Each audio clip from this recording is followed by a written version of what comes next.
Nshuti zacu mwiriwe neza, muri kumwe na Thomas Kamirindi. Mu Burundi muratwumvira kuri metero 19 na metero 22. Mu Rwanda mudukurikire kuri FM 104.3 ya Radio Ijwi rya Amerika. Aha mu Rwanda abatwara abagenzi na taxi z'amapikipiki barinubira ibiciro by'ubwishingizi. Ariko gitangaje nuko bapandishije mu mwaka kabiri. Wa mbere barabanjije biva 92 ariko ubu bakurikije mutiye maze hari n'urifatira 30 cyangwa 140 bakurikije igihe yasohoke. Uyu ni Daniel Ngarambe ukuriye ihuriro ry'abatwara abagenzi kuri moto mu Rwanda. Mu Burundi amakuru ni ikibazo cy'ibiribwa mu Kirundo. Naho hano muri Leta Zunze Ubumwe za Amerika inteko ishinga amategeko umutwe w'abadepite irashaka kwirukana President Trump ku mirimo ye. Mugume hafi ya radio zanyu. Amakuru yo hirya no hino ku isi nkuko nari maze kubibabwira mu ngingo z'ingenzi, hano muri Leta Zunze Ubumwe za Amerika umukuru w'abadepite mu nteko ishinga amategeko Congress Nancy Pelosi aratangaza ko uyu munsi baza gusaba Vice President wa Republika Mike Pence gukura ku butegetsi President Donald Trump. Mwibaruwa yandikiye abadepite bagenzi be bose bo mu ishyaka rye ry'abademokrate, umutegarugori Pelosi avuga ko umutwe w'abadepite wa Congress ugomba gutora uyu munsi kuwa mbere umwanzuro usaba Pence gukoresha ivugurura ry'itegeko nshinga rya 25 riteganya ko Vice President wa Republika ashobora kwifashisha inama y'abaministri bakemeza ko bibaye ngombwa umukuru w'igihugu atagishoboye gutegeka maze bakamukuraho. Icyo gihe Vice President niwe wahita ufata ubutegetsi. Nancy Pelosi avuga ko Pence agomba gusubiza umwanzuro w'abadepite mu masaha 24. Ati bitabaye ibyo abadepite bo bazahita batangira gutegurira President Trump ikirego bazashyikiriza Sena kugira ngo ikiburanishe, ikirego bita impeachment mu Cyongereza. Nk'uko itegeko nshinga ribiteganya, Nancy Pelosi niwe numero ya 3 mu butegetsi bwa Leta Zunze Ubumwe za Amerika inyuma ya President Trump na Vice President Mike Pence. Mwibaruwa ye asobanura ko gushaka gukuraho President Trump ari mu rwego rwo kurengera itegeko nshinga na demokrasi. Ati tugomba kubikora vuba byihutirwa kuko muri uyu mwanya uyu mu President ni icyago kuri byombi, no kuvuga ku itegeko nshinga na demokrasi.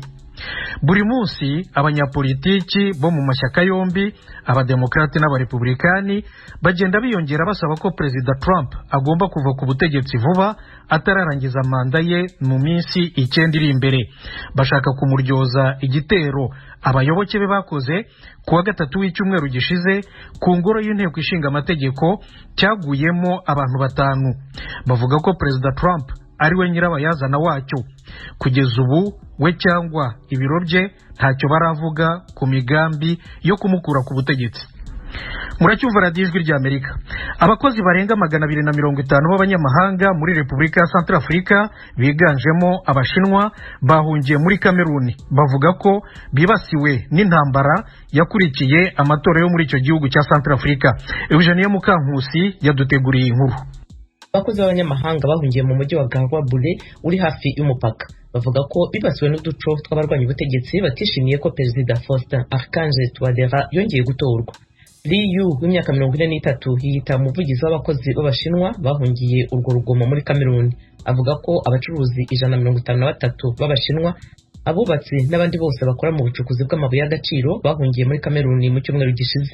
Yongeyeho ko imitwe irwanya ubutegetsi yitwaje intwaro yatangiye gutera abashinwa bakora muri mine nyuma y'amatora yo ku itariki 27 y'ukwezi gushize kwa 12 muri Centrafrica. Ibi ngo byarushijeho kuba nabi mu cyumweru cya mbere cy'uko kwezi kwa mbere, ubwo uduco turimo abagabo bafite ibitwaro bikomeye batangiye kujagajaga amazu, gusahura no kubwira abafite ubwenegihugu bw'Ubushinwa bose kuva mu gihugu, bitaba ibyo bakicwa. Abayobozi muri Cameroon bavuga ko abanyamahanga barenga 250 bakoraga muri Centrafrica binjiye mu gihugu muri iki cyumweru gishize. Ejo ku cyumweru Perezida Paul Biya yohereje ku mupaka wa Garoua-Bule Minisitiri w'ubutegetsi bw'igihugu Paul Atanganji gusura abo bakozi bahunze. Radio Ijwi rya Amerika mu Kirundi n'Ikinyarwanda, turi no kuri Facebook na YouTube VOA Radio yacu. Amakuru y'ibiyaga bigari. Mu Burundi inzara yarateye mu ntara ya Kirundo, amakomine 3 ariyo Kirundo, Bugabira na Busoni niyo yugarijwe cyane. Pierre Claver niyo nkuru aratubwira inkuru irambuye. Abanyakirundo bavuga ko inzara ishobora guhitana abantu benshi kubera uruzuba rwatse mu mezi aheze rwononye imirima bigatuma ibitegwa bitera neza. Uyu ni wo muri komine Bugabira, imwe mu makomine 3 yasinzikajwe n'uruzuba kurusha ahandi. Urabona hari abantu bari mu bwa mbere, abo bantu bari mu bwa mbere izuba ryatse bimaze kuba imiteja bitarira vyica, abo bantu bararumbije cyane, benshi banatashuka. Abandi barumbije bo batani ikintu na kimwe bigeze bakuramwo, abantu bari mu bwa nyuma. Ibiharage n'abitwa ngo barejeje, umwimbu ntiwagenze neza, waragabanutse ku rugero rurerure. Urumva sinovuga ibice wagabanutse ko, ariko umwimbu waragabanutse cyane. Hari abantu bataronse na kimwe, nyene izuba ryakubise riravyanura nyene biragenda. N'abandi naho bitwa ngo bararonse nyene baronse ntikize. Mugenzi we ari mu baheruka guhunguka avuye mu ikambi y'impunzi ya Mahama mu Rwanda yabwijwe ry'Amerika ko aba bobo bari mu bambere babangamiwe kubera batashoboye kurima. Umunyamakuru jewe ndi mu bantu bahunguye, mbona ko ikibazo cyabaye ku mwimbu wagabanutse gishobora kuzona dukora ko twebwe abaheruka kuva mu gihugu cy'u Rwanda ndetse n'abavuye ahandi, kuko kiretse aba bari bishoboye mu buryo baduhaye twebwe nta n'imbuto baduhaye, kuko benshi muri twebwe usanga no guteragira bari bizigiye ko bene wabo n'ibimbura bazobafasha, bikazotuma ko bagiye kurima impeshi bikazotuma babaha imbuto. Mugabo mbona bizogura kugira ngo baze baronke imbuto canke aho ivyo kubajya muri no mesi baduhaye ibyo tujya bizotumaza amezi 3, bibagira ko inyuma y'amezi 3 tuzobandanya tubaho. Urumva rero ntiwojya kubwira umuntu ngo nagufashe kandi nawe mu byari yiteze atari ko byagenze.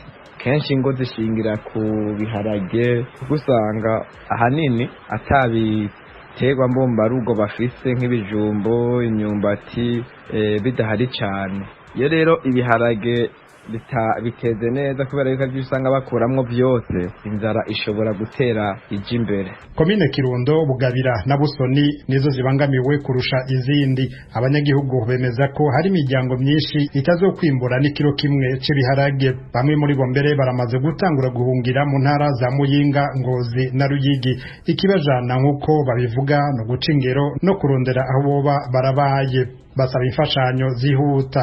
Aricyo gituma mbona atagikozwe twe nk'abanyagihugu ikintu twosaba ubwa mbere nuko leta yogira ikifashije, abarongoye abandi bakagira icyo bafashije, abagira neza bakabafashana cyane cyane mu kubaronsa imbuto, kugira ngo mu kwezi kwa kabiri haze hagere baronka imbuto yo gutera. Uko urumva badateragiye impeshi ingorane, kuko muyimbura mu kwa gatandatu, tubaza mu kwa gatandatu, mu kwindwi, mu kumunani, mu kw'icenda, mu kw'icumi, mu kwa 11 gushika mu kwa mbere, umuntu atani ikintu na kimwe afise. Ni ibintu bigoye, bakanabafasha no kubaronsa utwo barya, kuko naho baha imbuto bakarima niwe nacyo vyomara. Hari igihe usanga niyo mbuto bayiriye, cyangwa ugasanga naho bo bitera bagaca binjira mu ngorane zo gusaba amadeni kugira bazoca bishura kuri ivyo bazoba bejeje. Abajejwe intwaro guhera kuri buramatari n'abamustanteri bamaze iminsi batembera mu makomine atandukanye guhimiriza abanyagihugu kudasesagura umwimbo muke washoboye kuboneka. Ijwi ry'Amerika ryahamagaye Albert Hatungimana aramuswa iyo ntara kugira ngo atubwire ico abajejwe intwaro bariko barakora kugira ngo bagarukire kubasinzikajwe n'inzara, ariko ntiyatwitavye kuri telefone. N'ubutumwa bwanditse twamurungikiye ntiyashoboye kubwishura. Ico bikoze Albert Hatungimana yarayashikirije ari muri komine Bugabira ko ibice bibangamiwe kurusha ibindi ari mitumba irenga 10 ibako abanyagihugu barenga ibihumbi 26. Ubu mu ntara ya Kirundo totale y'imitumba yose ivizo ngorane ikwije abenegihugu ba Muhungu 26. Izo ngo rero turiko turasaba duhimiriza abenegihugu mwese ukore cya gikorwa cyo gufatana mu nda, tuze gufasha hahiye gusumba ahandi batimbuye, kugira ngo ntibazoterwe n'ingorane y'inzara ubave bamba muri iki gihugu cyacu gitemba amata n'ubundi. Musabwe rero kubungabunga umwimbu, ubungabunge ntimusesagure, mubanze murabe neza ati umwimbu n'abana banje twise uzongeza mu mpeshi mu kwa gatandatu, mwumvaziga amezi amezi 6. Kirundo ni ntara ikunze kubangamirwa n'inzara iturutse ku ruzuba. Igihe imipaka yari icuguruye, uko umwaka utashe hama habonetse abanyakirundo bahungira mu Rwanda kubera inzara. Sheikh Laveni nkuru Kigali kubwijwe rya Amerika. Mu Rwanda abatwara abagenzi na taxi z'amapikipiki barinubira ibiciro by'ubwishingizi bavuga ko bimaze kwikuba kabiri mu gihe gito. Mugenzi wacu Eric Bagira ubusa yakurikiranye iki kibazo. Ukurikije uko abashinzwe sosiyete y'ubwishingizi bw'ibinyabiziga babisobanura muri Radiant, umwanzuro wo kuzamura igiciro cy'ubwishingizi ku batwara abagenzi kuri moto bawushingiye ku mubare w'impanuka zikomoka kuri moto, nk'uko bisobanurwa na Madame Solange Muteteri ushinzwe ubwishingizi bw'ibinyabiziga muri sosiyete y'ubwishingizi ya Radiant. Ariko iyo turebye impanuka ziterwa na moto dusanga byo bikabije. Buri munota haba hari umuntu ugushijwe na moto, abakomerekejwe na moto cyangwa se yishwe na moto. Kandi ntabwo ari ibyo gusa, uko moto iguye akenshi muzasanga ibigonganye n'iyindi. Niyo mpamvu rero aka kanya tureba uwo mwihariko w'impanuka zikomoka kuri moto. Aganira n'ijwi rya Amerika, Bwana Daniel Ngarambe ukuriye ihuriro ry'abatwara abagenzi kuri moto mu Rwanda yasobanuye ko sosiyete ya Radiant yazamuye igiciro itateguje abamotari, ari naho havuka kwinuba kw'abahagarariye. Aravuga ko iyi sosiyete y'ubwishingizi yazamuye igiciro ubugira kabiri mu mwaka umwe. Ariko igitangaje nuko bapandishije mu mwaka kabiri. Wa mbere barabanjije biva 92, ariko ubu bakurikije moto igihe maze hari n'ubifata 130 cyangwa 140 bakurikije igihe yasohokeye. Uganiriye n'abakora umwuga wo gutwara abagenzi kuri moto basobanura ko ibiciro by'ubwishingizi ku binyabiziga byabo bihanitse byongeye mu bihe isi yose yirinda icyorezo COVID-19 ari nako imikorere irushaho kuba mibi. Sinzi nimba leta rero hari ikintu yadufasha kugira ngo byibuze irebe ukuntu yenda sirase ihamye ku biciro yari iriho, tutegereze ko icyorezo kigabanuka wenda bayuriza umuntu akorera amafaranga. Kugira ngo n'amafaranga yo gukorera sirase no kugira ubona yo kurya ubumwe bibi birakaze. Mu rugo urabona n'igihe cyo gukora barakigabanyije, none ugasanga ni saa 2 dutahira, kandi noneho ntabwo uturere ntitugenderana. Kandi abantu twatwaraga nkatwe dukorera Nyabugogo hano mu mujyi abaturutse mu ntara tukabatwara tukabona amafaranga, none ntacyo turi gukora. Hamwe abanyamakuru mutuvuganira ntabwo kuzamura siranse n'igihe turimo ntabwo biri gukunda pe. Wenda nibagerageze igihe turimo kigabanuke, nikimara kugabanuka bazabone kuzamura siranse. Nta kintu tugikora nka mbere, ntabwo tugikora amafaranga nka mbere. Ubwo nimba kuva mu gitondo umuntu amaze gukora amafaranga atageze mu 3,000 birabisate zirageza akeneye kurya, ubusa azagura siranse y'130 azayakura he? Nibareke covid banze gabanuke babone kuzamura ibiciro nako turi gukora wenda. Naho ntabwo amafaranga ya siranse ntabwo umuntu yayabona. Bwana Ngarambe uhagarariye abamotari yizeje ijwi rya Amerika ko bagiye kuvugana n'abashinzwe amasosiyete y'ubwishingizi mu mugambi wo kureba uburyo iki kibazo bakibonera umuti. Akavuga ko iki kiguzi kije kiyongera ku yandi mafaranga babazwa ku buryo byatera igihombo. Turagumya tuvugane n'inzego zibishinzwe, wenda tujye inama turebe nimba uko bishobora gukorwa cyangwa se uburyo babisobanuramwe abamotari bakabyumva. Iyo bitabaye ko nyine urumva bagura bumva ko bari guhendwa, ariko noneho nge ngaruke ku mikorere y'umumotari n'amafaranga bazwa. Aya mafaranga yakurikijwe n'andi abagenda bazwa akahita yiyongera hayo, biramugora mu by'ukuri. Hari uba ufite moto ya kredi akeneye ko inamutunga, akeneye kubona n'indi misoro yindi abazwa.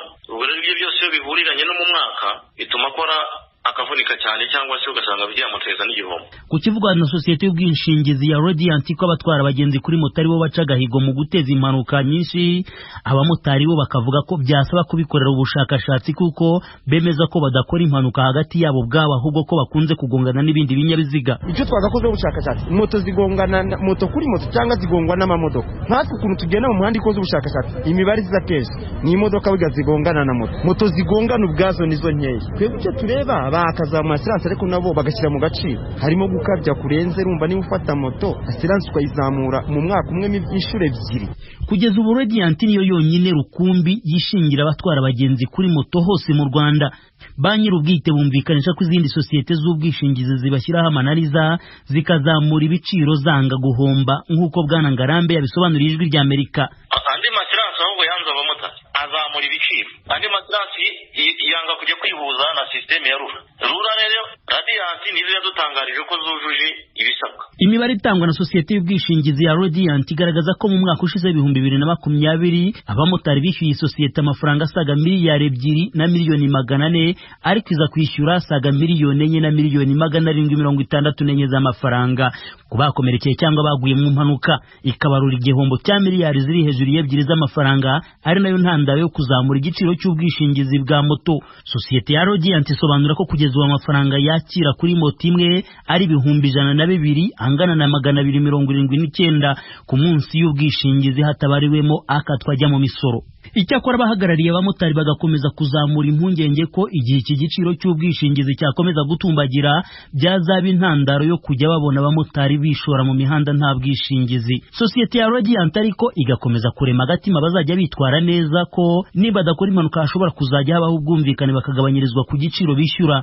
Bwana Maher Rugenera ni ukuri iyi sosiyete. Yaba umumotari yaba n'undi ufite imodoka aho bizaba bigaragara wa mugani ko atigeze ateza impanuka n'imwe, uwo ngo yagombye kugabanyisha. Noneho wa wundi nawe waziteje wa mugani akongezwa. Naho ubundi se ko turimo kuvuga ko ushobora guteza impanuka imwe igatuma yishyurwa inshuro 50 ishirije inshuro 200 amafaranga batanze mu bwishingizi. Icyo nicyo kibazo kira. Kugeza ubu mu Rwanda hose harabarurwa abamotari bari mu 50,000 nk'uko imibare iheruka mu 2020 itangwa n'ihuriro ry'abi bigaragaza. Kabagira ubusajwi ry'Amerika i Kigali. Gufata abana ku ngufu mu Rwanda, Sena isaba leta y'u Rwanda guhana yihanukiriye abahamwe n'ibi byaha. Mugenzi wacu Jeffrey Mutagoma yaganiriye na Murwanashyaka Evariste wo muri Clado kuri iki kibazo. Ngira ngo iki ngiki cyo mu by'ukuri twebwe n'agahomamunwa kuko dukora ubushakashatsi ntabwo twagize tubona mu makete y'abana batinda n'ababyeyi babo cyangwa abantu mu miryango yabo ya hafi, ariko byagaragaye muri iki gihe cya COVID. Navuga yuko wenda sinzi ukuntu nabyitange, navuga yuko ari nk'amahano twagushije cyane reka mwite gutyo, kuba ababyeyi benshi barataye umuco, baratekutse ku nshingano za kibyeyi, kuba bamwe banabikoresha no kuba bafashe ibiyobyabwenge akumva ko akaza akanywa yatinda akagira umwana wiwe wenda rimwe na rimwe yamwitiranyije n'undi muntu wenda reka mbyite gutyo. Ibintu by'ubusinzi, ibintu by'ibiyobyabwenge, ibintu byo guta umuco, nacyo ni kimwe mu mpamvu zatumye tubona abantu bo mu miryango y'abana basambanya abana bibyariye cyangwa abana bo mu miryango yabo. Hari abavuga ko abana nabo bo muri iki gihe batoroshye babifitemo uruhare bashingiye wenda ku byo babona ku mbuga nkoranyambaga cyangwa ku byo babona bikorwa mu bindi bihugu. Ibyo nabyo murabyemera? Ku ruhande rumwe navuga yuko nubwo umwana atagomba gushinjwa icyaha kuko akenshi na kenshi ibyo twajyaga kubivuga cyane tuza kuba dufite imibare myinshi y'abana basambanye cyangwa bagaterana inda hagati yabo ubwabo, ariko bagiye baziterwa n'abantu babaruta. Kuba baragiye baziterwa n'abantu babaruta rero byumvikane ko habayemo gutukana cyangwa gufatirana. Tutirengagije ko nanone wa mwana, uyu mwana uterwa inda uyu muto nanone hagati y'imyaka 15, 14, 17 gutyo aba ari mu gihe cy'uburumbuke. Kandi umwana mu gihe cy'uburumbuke twese turabizi yuko umubiri w'ubushyushye ashobora kuba yakora imibonano mpuzabitsina mu buryo bworoshye yatigishijwe uburyo bwo kubana n'ubwo burumbuke bwiwe cyangwa n'ubwo bugimbi bwiwe. Mu by'ukuri ntabwo uruhare runini twashyira ku bana cyane kubera yuko abana ni batoya bakabikorwa n'abantu bakuru babaruta, ariko hari n'abana bensire bagwa muri uwo mutego bitewe n'uko bana niwe gukontorora cya gihe cy'uburumbuke cyangwa cy'ubugimbi cyabo barimo. Iki kibazo rero abasenateri bo mu Rwanda baherutse kukiganiraho bagaragaza ko bahangayikishijwe cyane n'ubu bwiyongere, bavuga bati iki kibazo kiranze kirarandagatanye gikomeje kuba ingorabahizi. Bamwe bakavuga bati amategeko ahana iki cyaha niyongere kuremerezwa, abandi bakavuga bati abahamwe n'iki cyaha nibashyirwe ku rutonde batangazwe mu ruhame kugira ngo bibere abandi urugero, be kuzatinyuka kugisubira. Mwebwe mu miryango irengera abana ibi bitekerezo mubibona mute? Ikintu cya mbere cyo kuba hakorwa urwo rutonde rw'abantu bahemukiye abana rugatangazwa, twebwe mu umwana warengera umwana turabishyigikiye ko iyo mibare ko abo bantu batangazwa, kuko arega n'ubundi aretse ko n'ubundi baba banafunze. Abazatangazwa ni abamaze gukatirwa n'inkiko, baba banafunze n'ubundi abariko bari kugira ngo n'abandi wenda abagabo bagenzi babo babyumvireho. Ariko twebwe turabishyigikiye, ariko bigakorwa mu buryo butabangamira umwana, yaba umwana watewe inda ku buryo bitamugiraho ingaruka, yaba umwana abana bakomoka ku muryango wa wa mugabo ufunze ugiye gutangazwa, kuko iteka ibyo dukora byose tubikora ku nyungu z'abana. Ntabwo rero bikwiye ko umwana wenda watewe inda bamutangaza muri urwo rutonde. Bazajya batangaza amazina y'abo bagabo ariko hadatangajwemo imyirondoro y'abo bakoreye icyo cyaha. Ibyo ntacyo bikwiye, kuko no kugira ngo n'abandi wenda abagabo ubone nk'uwo wari usanzwe uzi ariko urwo rutonde wenda byagerageza kugira abo bitinyisha. Ikindi ni uko kuvuga ngo kongera ibihano byo cyangwa kuvugurura itegeko nta kidasanzwe kirimo, kuko itegeko tugenderaho uyu munsi rihana ibyaha muri rusange ryavuguruwe ngira ngo muri 2018. ibihano birimo biraremereye rwose, imyaka 25 n'imyaka 20 idashobora kujya munsi, noneho byaba byagira ingaruka ku mwana ukaba wahabwa n'icyo gihano cya burundu. Mu by'ukuri iki gihano ntabwo ari gitoya, igihano ntabwo ari gito, ahubwo abantu bakwiye gutekereza ngo njyewe mugabo ni njyewe wifuza kujya kumara imyaka 25 mu munyururu. Abagabo bagatekereza ku bana babo bagiye gusigara imfubyi, yaba abo babyaye kuri uwo mwana bateye inda ndetse n'abana basanzwe bafite ko baba bafite, ariko agatekereza no ku buzima bwiwe bwose bugiye kurangirira mu munyururu cyangwa ugiye kumara imyaka 25 mu munyururu hejuru y'ikintu yagombaga kwirinda. Ntabwo ari guhindura itegeko ngo igihano cy'umunyururu rwose ntacyo byahindura cyane, kuko igihano n'ubundi gisanzwe ari kinini, ahubwo abantu bakwiye kwigishwa iby'iki gihano, abantu nibura bagatinya iki gihano, abantu bagatinya imyaka, aho niba badashobora gutinya icyaha cyo gusambanya umwana batinya iki gihano cyo kugiye kumara imyaka 25 imyaka 20 mu munyururu. Mu by'ukuri nacyo ni igifungo kitari gitoya, ariko kuvuga ngo wenda ngo bacyongere kereka cyongeye ukazana igihano cyo kwica, kandi ntabwo byashoboka mu Rwanda, nta igihano cyo kwica tukigira. Ubwo rero numva ikingengaruka abantu bakwiye kwigishwa bagasobanukirwa n'iri tegeko, bagasobanukirwa n'ibihano bihana iki cyaha, ku buryo buri wese najya no kugikora abazi yuko iki gihano kimutegereje. Mu kanya gato turaza kugaruka mu byo murimo gukora muri iki gihe mu rwego rwo kurwanya icyo cyaha cyangwa se gushakira icyo kibazo umuti, ariko reka maze nkubaze, ibi bintu mwe mukora ubushakashatsi mubona biba mu Rwanda gusa cyangwa no mu bindi bihugu mubona iki kibazo gihari? Ntabwo ari mu Rwanda gusa, no mu bindi bihugu birahari cyane, ahubwo iyo ugiye kure usanga mu Rwanda ariko dufite imibare mike, kuko hano hakurya za Uganda no mu bindi bihugu duturanye usanga imibare iri hejuru. Ntabwo ari ikibazo, ntabwo ari umwihariko w'u Rwanda. Ahantu wenda ubona bidakunda kuba cyane ni mu bihugu nk'ibyo byateye imbere za Amerika n'Uburayi n'ahandi, n'ubona hari amakesi make y'abana baterwa inda, ariko mu bihugu byacu bya Afurika ntabwo ari umwihariko w'u Rwanda wonyine. None se aho mwari muvuze nk'aho mu bihugu bya Amerika n'Uburayi kuba bitahaba cyane, mutekereza ko ari impamvu zo kujijuka kw'abaturage cyangwa ni ukubera ko bazi ko itegeko ari itegeko, igihe icyo ari cyo cyose babikinishije babera ikibazo? Tubitekereza mu buryo bugera nko kuri bubiri. Mu bihugu byateye imbere ababyeyi baha umwanya abana babo, umwanya munini cyane, umwanya munini umubyeyi aba ari kumwe n'umwana, ari kumuganiriza ku buzima bw'imyororokere, iki gikoze wahura n'izi ngaruka, iki gikoze wagikora wirinze gutya. Ni ukuvuga mu by'ukuri ababyeyi bafata umwanya munini wo kuganiriza abana babo ku buryo badashobora kugwa muri uwo mutego, cyangwa n'abawuguyemo mu by'ukuri bakawugwamo bazi neza ko baguye muri uwo mutego. Ikindi ni uko n'ubundi mu bihugu byateye imbere usanga kenshi na kenshi abantu basobanukiwe n'itegeko, abantu batinya kuba umuntu yafungwa igihano cy'imyaka 20-25. Izo parameters zombi zirahari, ariko ikiri nyamukuru ni uko ababyeyi bafite umwanya munini wo kuganiriza abana babo.